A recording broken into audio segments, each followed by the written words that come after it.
Laurent Goater, bonjour. Bonjour Thierry. Alors Laurent, on vous connaît, vous êtes conseiller des Français de l'étranger, on sait que vous êtes sur le pont quotidiennement et que vous vous occupez évidemment de l'intérêt de notre communauté. Et il y a un sujet sur lequel beaucoup d'entre nous sommes concernés, c'est le RNH. Alors on a entendu beaucoup de choses, qu'il devait prendre fin, qu'il allait peut-être être complété et tout dernièrement, eh bien, il y a un article dans le journal Expresso qui a été publié, qui a été fait par le ministre des Finances, Monsieur Medina. Et j'aimerais bien justement que vous puissiez nous en parler, Laurent, parce que je crois que ça change beaucoup de choses. Absolument. Alors c'est très important cette interview parce qu'effectivement, quand nous avons commencé à travailler auprès du gouvernement portugais sur le thème du RNH, la grande préoccupation que nous avions, c'était la méconnaissance du gouvernement portugais et des maires des principales communes portugaises sur effectivement l'importance de cette communauté étrangère et l'importance de défendre ce RNH.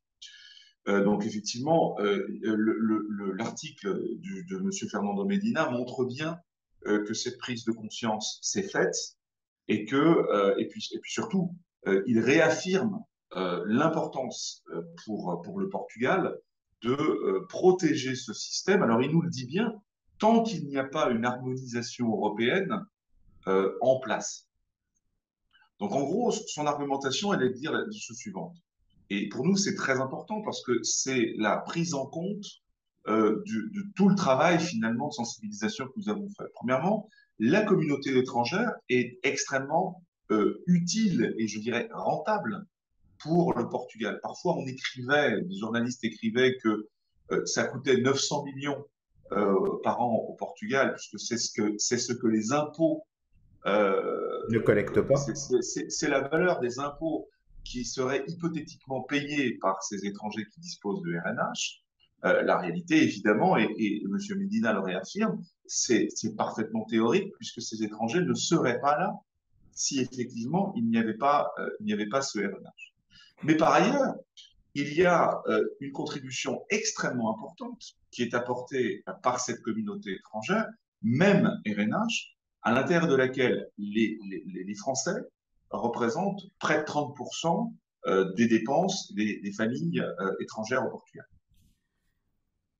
Donc, aujourd'hui, Monsieur Medina, qui est donc le nouveau ministre des Finances, est clairement exprimé. Et donc, si on suit cette logique aujourd'hui, c'est de dire qu'il porte un intérêt tout particulier justement au RNH, qui risque d'ailleurs d'être prorogé.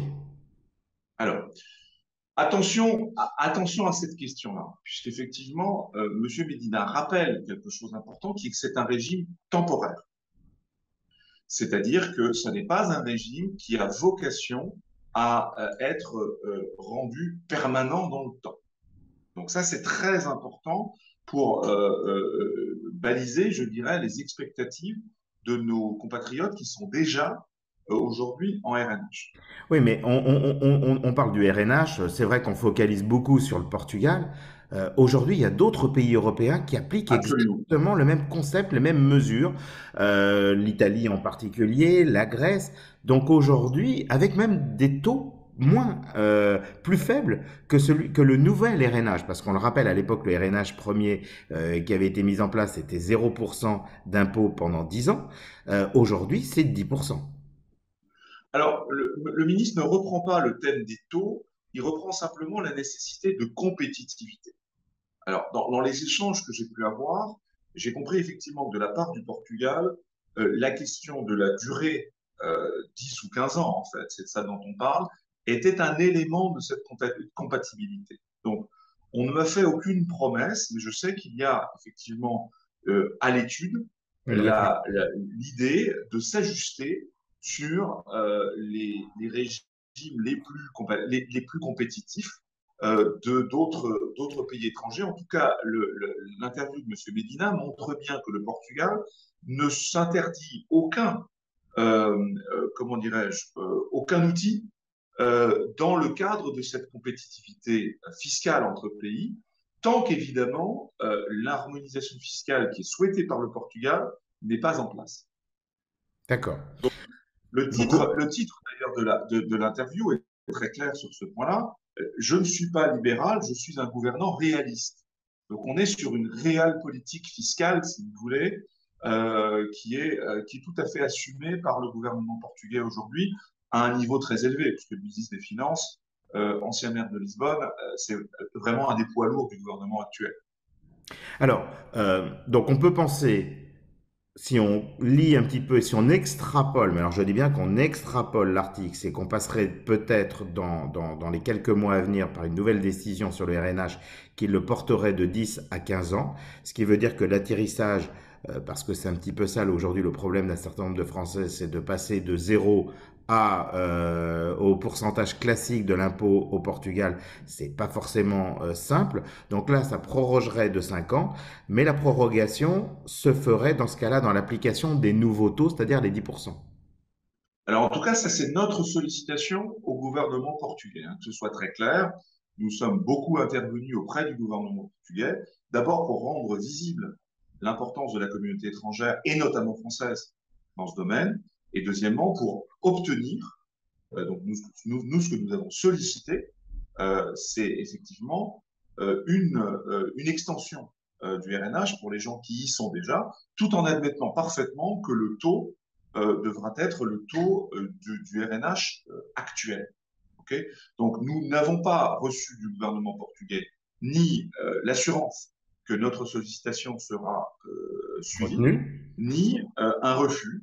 On nous a simplement dit que les situations actuelles sont en train d'être évaluées et que, en début d'année prochaine, on nous donnera effectivement une réponse par rapport à la sollicitation que nous avons faite. Mais cette sollicitation, elle s'inscrit maintenant dans un contexte où l'importance de la communauté étrangère sur le RNH est parfaitement claire pour le gouvernement portugais et assumée publiquement par le ministre. C'est ça, et qu'on comprend complètement l'intérêt.